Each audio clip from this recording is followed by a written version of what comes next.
Амансыздарбы? Бүгүнкү күндүн маанилүү жаңылыктарын мен Элизат айтып берем. Кеттик анда.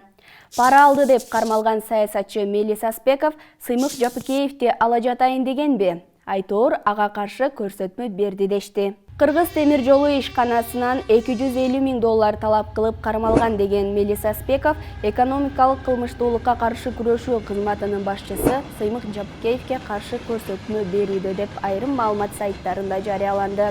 Жапыкеев ушул жума камакка алынышы мүмкүн экенин жана жогоруда көрсөтүлгөн 250 000 доллардын 50 000 долларын Мелис Аспеков Сыймык Жапыкеевге берген деп жазылган.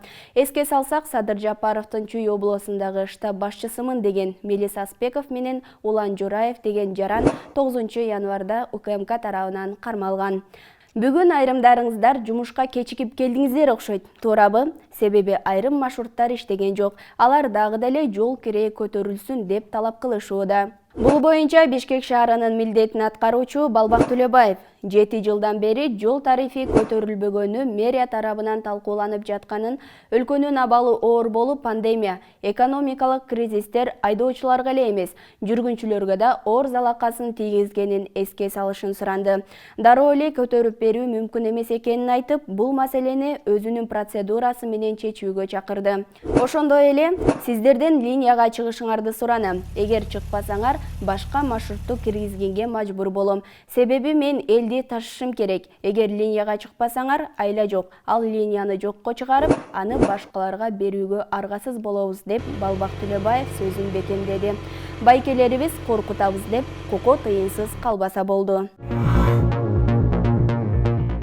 Манас тууралуу мыйзам жогорку кеңеште экинчи окууда каралат. Мыйзамдын долбоорун 40 депутат демилгелеген. Мыйзамдын максаты эпоско байланыштуу баалуулуктарды сактоо, жайылтуу, изилдөө жана Манас деген ысымды коммерциялык жана башка максаттарда пайдалануу иш-аракеттерин кароо болуп саналат.